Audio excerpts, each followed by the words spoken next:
Good evening, ladies and gentlemen. Welcome to another episode of the Black Swan Capitalist YouTube channel. I'm your host, Versan Aljarrah, and tonight we have a very special guest from the Middle East, calling from Dubai, Mr. Simon Hunt.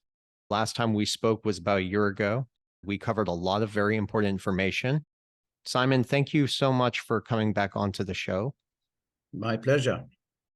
Yeah, Simon, we will really just need to get unfiltered perspective of what the global economy is looking like as we go into 2024, a little bit of the geopolitical landscape in the Middle East. The region is becoming destabilized. That's a big question to start the morning off with. In simple terms, the global economy is moving into recession. If you look at the details that make up America's GDP, they're all weakening. And that includes employment.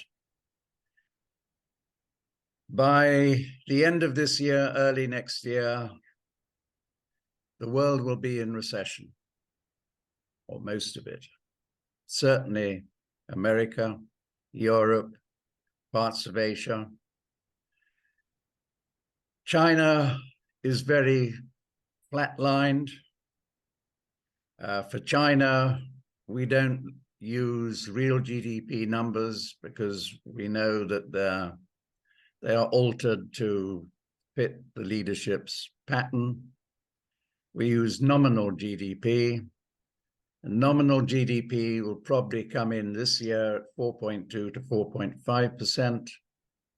But for reasons that I will explain later, we're probably going to see an explosion of growth next year. So as we get into the end of the first quarter of next year, you have on the one side, you have a recession in most of the world. You will have seen by April next year a 30% odd fall in most global equity markets, including the S&P. You will have geopolitical tensions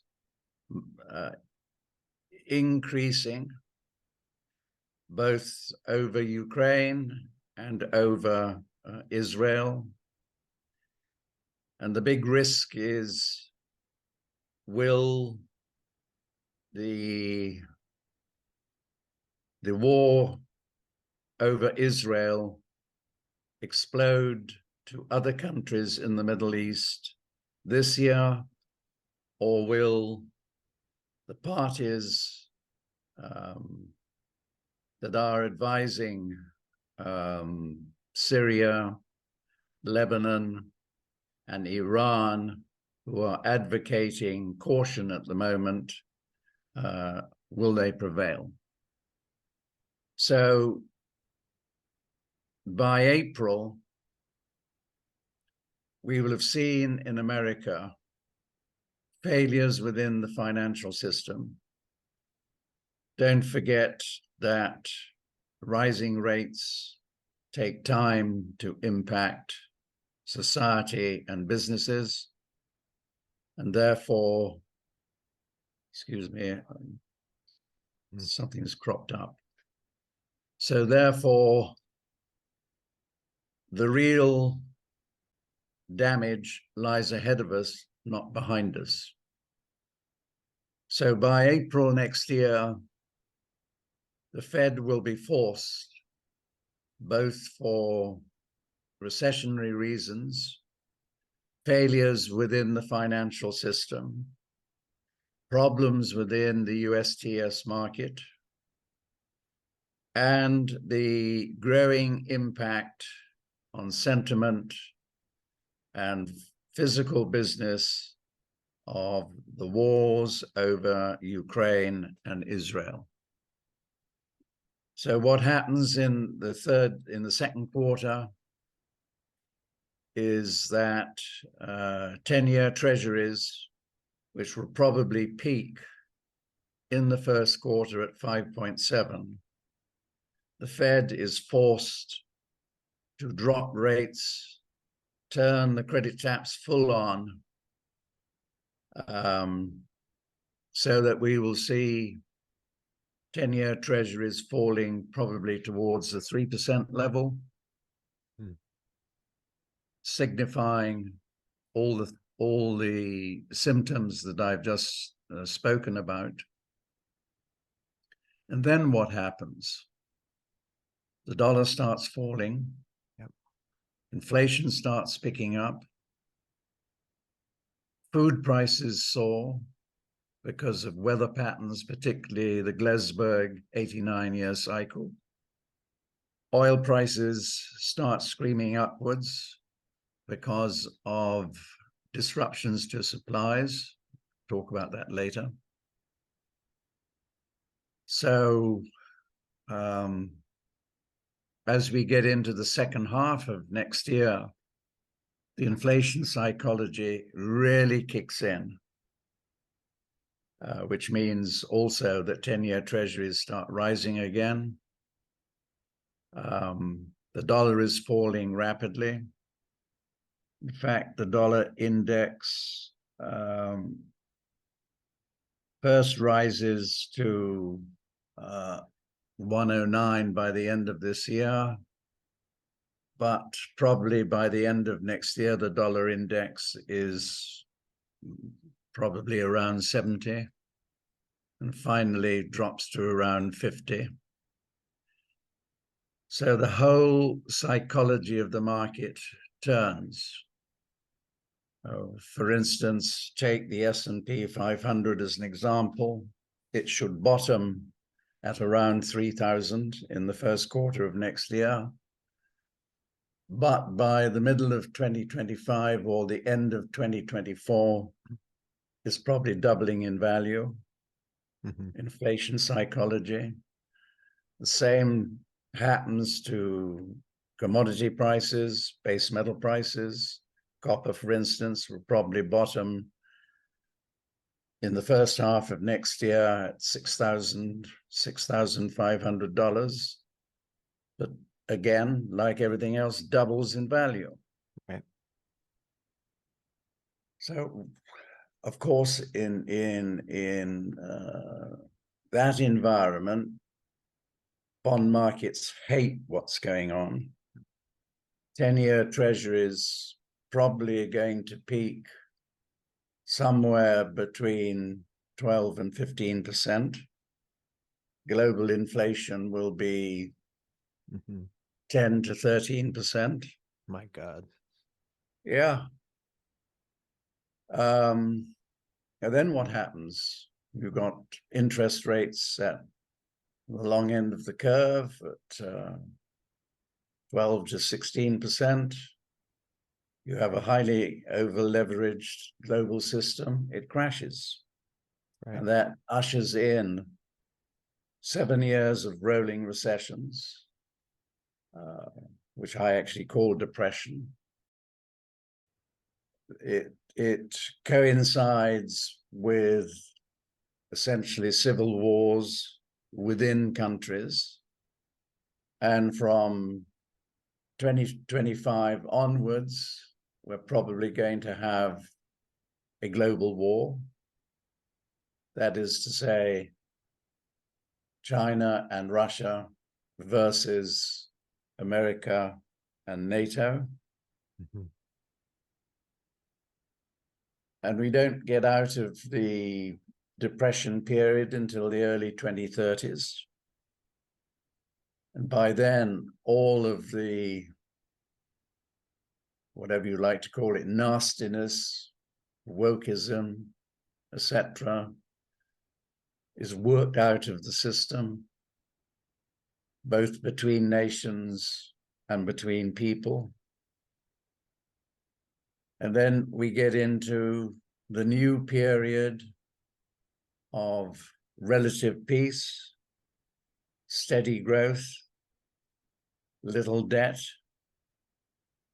For instance, GDP will revert back to the average that's been seen since 1900 of 4% a year. And the same applies to copper consumption. So we need to work out all the bad issues that have grown up in the last 20 years. It always takes a crisis to do that. So emerging out of what's going on now will be the continued development of BRICS, de-dollarization. And I think de-dollarization comes first as BRICS use local currencies increasingly in inter-country trade. The second phase, I think, is when China and Russia back their currencies with gold, not necessarily convertible, maybe possibly convertible between BRICS countries, but not externally. Do they have the gold to do it? The answer is yes. China in total has about 50,000 tons plus, of which about half is owned by households and domestic institutions.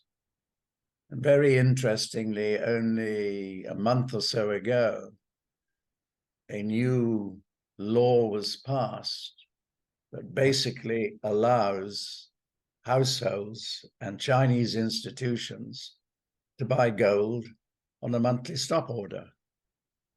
So what the leadership will say, our currency is backed by gold by the population. And that makes And sense. we know from friends of mine who actually, cutting a long story short, were invited down to the PLA headquarters and were shown into a warehouse, and there, stacked from floor to ceiling, were bars of gold. So the real gold in China is not owned by the PBOC, it's owned by the ministries and the people. And in Russia, Russia owns north of 12,000 tons. And the big owner, and I've forgotten the name, of the company that sits above the central bank, they own the bulk of the gold. And both countries' annual production is more than 3,000 tons, 300 tons a year. So yes, gold is coming back into the monetary system. But how will the new currency that the BRICS will evolve probably over the next 2 years? I think it will be backed by the bonds of BRICS countries, and the big ones will be backed by gold. So indirectly, the new BRICS currency will be backed by gold. That makes sense. So in a nutshell, that's very the broad brush views we see the world for the next decade. So I call it, we have 4 phases of expansions and contractions. Phase 1 is contraction between now and, say, April next year. Phase 2 is expansion from the second quarter of next year to the early months of 2025. And I call that the last hurrah. Then we have the really difficult period from, say, 2025 to 2032, which is effectively depression and wars. And then from 2032 for the next decade, we have what we've seen historically: good growth, stable growth, low inflation. Yeah. But we've got to survive 7 years of Yeah, difficulty. right. And that's the challenging part. I think that's why we do these discussions to stay ahead. Sure. Well, I really appreciate that. A lot to unpack there for sure. There's no doubt about it. The financial landscape for 2024 is very uncertain. And I think there are a lot of, due to other concerns as well as insolvency in the United States banking system. Here's an article I would like to put up on screen. This was from 2023. Many United States banks face the same risks that brought down Silicon Valley Bank. So this is really a micro perspective. We just kind of talked about the macro, but you're absolutely right that there is a lot of insolvencies in the financial system. And the crazy observation that I made was the fact that the US has certainly resorted to war just to stabilize their markets. And I think that also suggests the United States government's willingness to use military power to protect their economic interests, even though I think it provides a short-term relief, but it's not going to fix the underlying issues that you just explained to us. If I can interrupt. Sure. I think the policymakers in Washington understand that if BRICS is successful in its process of de-dollarization, that is the end of America's hegemony. Yep. Because if they lose the dollar hegemonic status, then they lose it economically. That's something that the policymakers, particularly the neocons that advise the government or run the government, say we can't allow this to happen. That's right. So I think there is a deliberate process. What other tools have they got left? It's war. That's right. It's like the end of any empire in history. All ends up in war.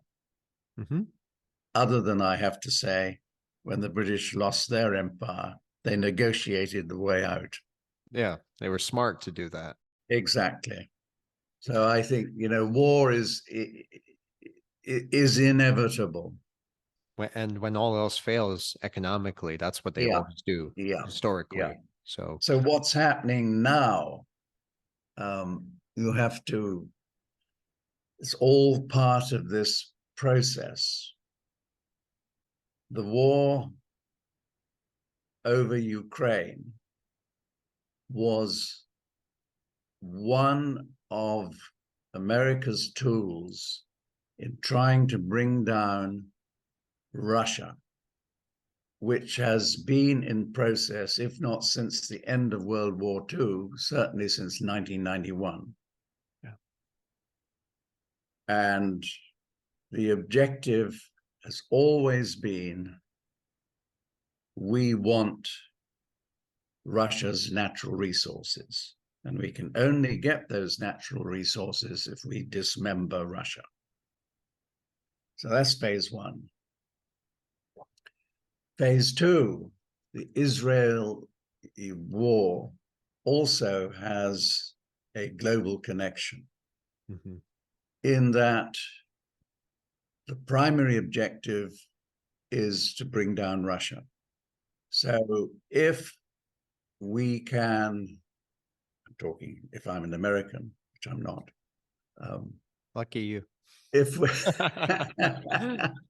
if we can create a second war front, then we weaken Russia. So what then is a likely outcome? That Israel is encouraged to bomb Damascus, bomb Syria, but Syria and Russia have a strategic alliance. So that brings Russia into the war. Yes. I think that Russia and China have been advising Iran, who in turn have been advising Hezbollah's leadership. step back, don't want confrontation yet. We're not ready for it. So whether Israel is going to launch an attack this year or next year, I don't know. I suspect from bits and pieces that I pick up, it could be early next year. That then brings Russia in. That then brings Iran in. What does that mean? I'm talking about World War. What I hear from my sources, Iran is actually prepared for an aerial attack any moment. I wouldn't be surprised. They've made their contingency plans. The shoreline is armed with Chinese and Russian anti-ship missiles. They've developed their own hypersonic missile, probably with the assistance of Russia, but I don't know. And they have located the 2 super tankers they will use to sink in the narrow part of the Straits of Hormuz, thus closing all shipping down. So 20% of global oil passes through the Straits. What happens to oil prices? What happens to the derivative market? What happens then to the global financial system? It's game, set, and match. I think there's a high chance that it will happen. Timing, no idea. What I do hear locally, I'm based in Dubai, is that some hotels are already starting to see cancellations. Cancellations, people saying, do we run the risk of the Middle East blowing up? Oh, God. And that's not good for investment or anything. No, no. So I mean, I know through friends of mine that the security forces here are on high alert. So that's probably, if they're on high alert here, they're on high alert in all the Gulf countries. Yeah. The ones in power are a bit crazy, and they will take us to war by whatever means to protect, again, their economic interests. Governments and institutions are picking sides right now. Conflicts and alliances are being made. We've already destabilized the Middle East. But I guess then the question comes down to, is all of this going to really accelerate the global de-dollarization? We kind of discussed that, because I think that's where it's rooted in the potential for regional powers to seek alternative currencies. In a lot of the research my brother and I do, this is what we research. We follow the money trail. We see what is the groundwork that's being laid out for where always the money trail. That's right. It's the best way to investigate. What was the money trail before Hamas attacked Israel? Before the Hamas attacks happened, I did follow the money. I hate to say this because a lot of people are not going to like it. I put a video out about this. This was an inside job. It was financed by both sides. The money ended up tracing back to the United States, obviously. Also look back at the Clintons, the Obamas, and, I don't want to get into too much detail. You discover that they are the ones who actually set up and basically financed the ISIS regime. I mean, this is all evident. It really is. If you sink your teeth and follow the money trail, you discover that every war is a banker's war, essentially. Sure. Money is financed on both sides so they can get one common goal. And I think the facts are that this is an engineered crisis on the other side of the world to start a global war, to prop up the markets, unload their positions, bring in a recession, bring in a solution, problem, reaction, solution. What do people have to do to protect themselves? Personally, I'm a gold bug. I have a lot of my wealth in physical assets. For the for the ordinary investor like myself, we've got to be extremely careful how to travel through our four waves of expansions and contractions. So we're going to see big corrections in equity and commodity markets by April next year. So when we hit close to the bottoms, March, April next year, that is a great buying opportunity because we are moving into a very inflationary period. Yeah. But that period is not going to last long.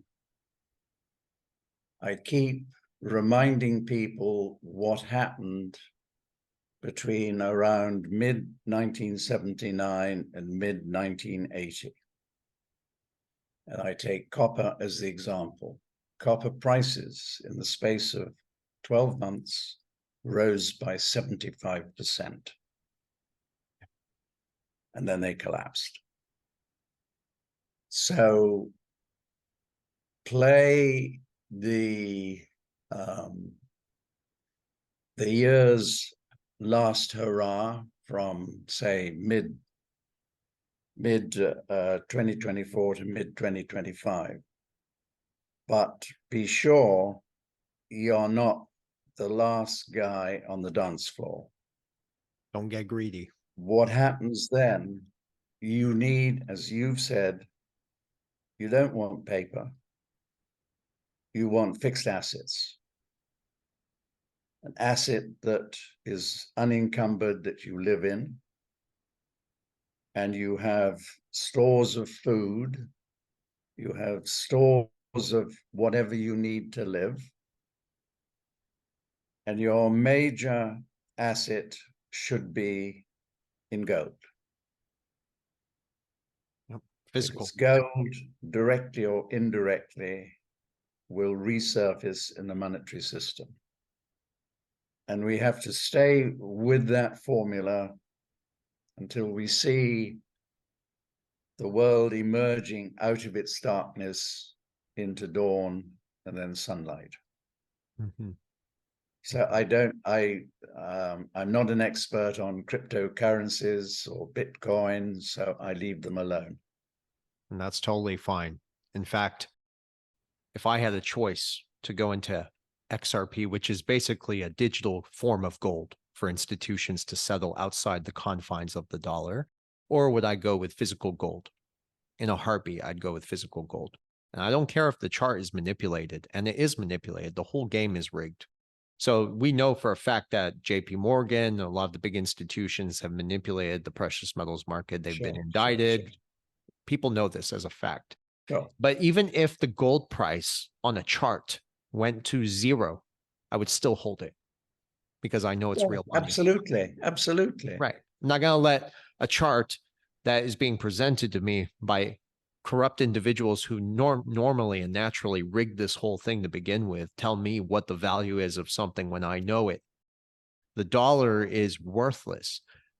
Rent is going up. Like you said, people are not going to make it in most cases. And this is why it's so important to be very careful what we can do with these cycles. And I remember the last time we spoke, you explained how the cycles would go eventually into commodities and there would be this bull. And then by 2025, we've done our research too. We found that those cycles are very accurate. And typically when a bubble bursts, money simply moves from one set of assets into an undervalued emerging asset. Distributed ledger technology. It's basically protocols being placed on the traditional payment rails just to make everything more seamless. That's really what it's about. It's an upgrade, nothing more. People like to complicate crypto. So investing in those protocols and those solutions that are solving real world trillion-dollar problems, I believe, are going to make you very wealthy when this transition occurs. The story of a very old Italian family, how they retained their wealth throughout the centuries, when there were wars and everything going on. They owned the land. Wars came. They went into their wagons to go to a safer place. What did they take with them? Art and gold. And it's because when the wars ended, they came back to their land, they had the titles to the land, and they had their art and they had their gold, which retained its value. I think it's a great story. It illustrates everything we've been saying. Yes. Do you see the reevaluation of the gold price? Gold will be revalued. To what price? I don't know. Mm-hmm. But I would say that within 18 months, the gold price is somewhere between $2,500 to $3,000. Okay. What happens after that? It can rise to a multiple of that. But what does it mean? It's a good question. What does it mean? It's like China is going to reach a point when it says to people, you want to sell to us, we're going to pay you in RMB. Remember. That's coming. And you go back to a speech that Xi made when he came to the Gulf, I think it was November last year, and the speech to the Gulf leaders. We sell to you, and you sell to us. There are imbalances on both sides of the equation. We will balance those imbalances out through a third party. What does he mean by that? Comes back to the currencies, comes back to gold. Heart of it is going to be gold. Yeah. Very good point. And the last time, and there've been examples that Saudi sold oil to China, got paid in RMB, and they immediately went on to the Shanghai Gold Exchange and converted it into gold. And I think the UAE did it. No, somebody, I can't, one of the Gulf countries did it in gas. Same thing. That's what you can do.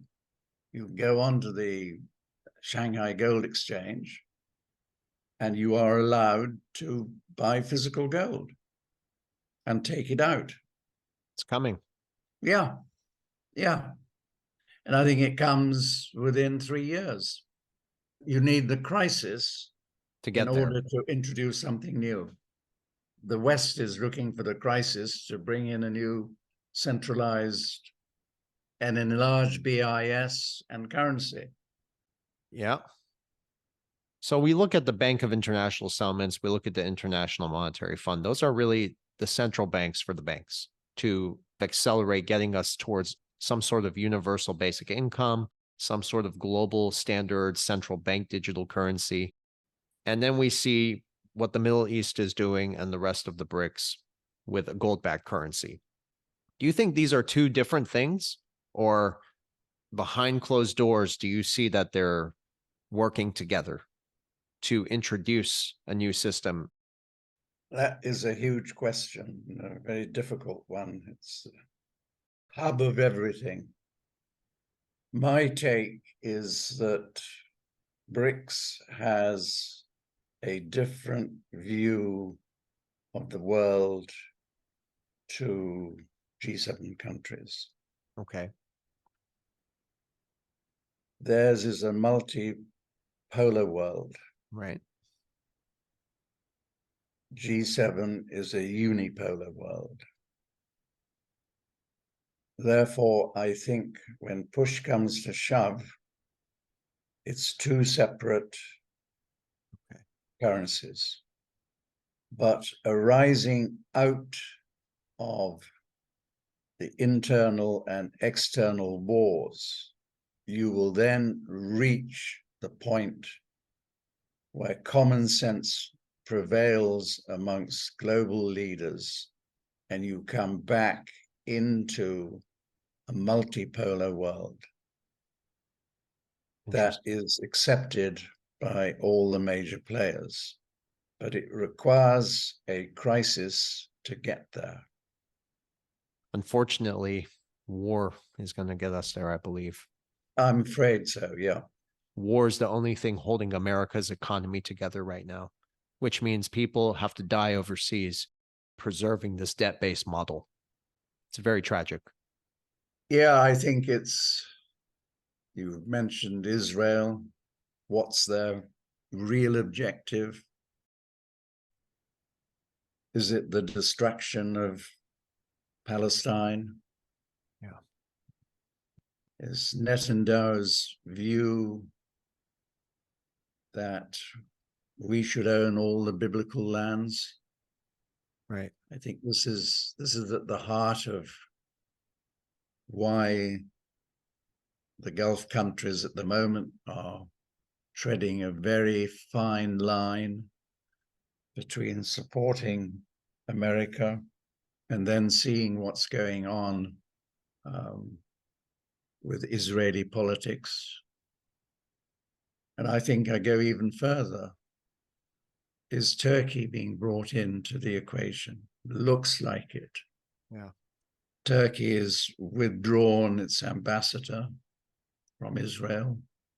Are we seeing the rebirth of the Ottoman Empire, which people forget lasted from 1453 to the end of World War I? So does Turkey then become a BRICS member? And then you have the rebirth of the Ottoman Empire. In the US, we live in a crisis to crisis situation, unfortunately. I think the world does too now. I feel like the banks are getting ready to go offline and possibly blame a cyber attack on a foreign country, a foreign adversary.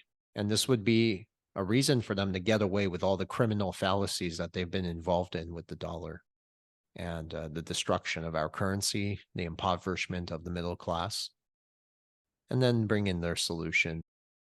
People are starting to wake up. And I take electric vehicles as an example.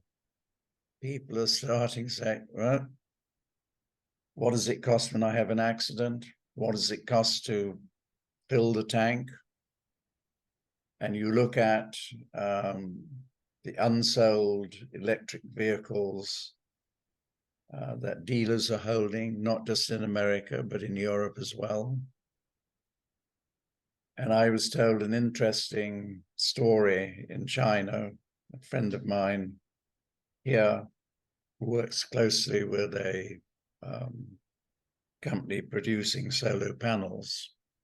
And he sent a drone up with a video and sent the film to my friend here. And it was a film showing thousands of unsold electric vehicles in China. So I asked him, having seen the video, how much would you say? Oh, he said about 500,000. So what, putting the dots together, what clearly has been happening is the government goes to all the EV makers. Whatever you can't sell, we buy from you. We put a number plate on it. Therefore, it gets into the statistics as sold. Wow. And then we warehouse it in the open somewhere. Oh my God. That is breaking news, because I always knew the electric car was a scam.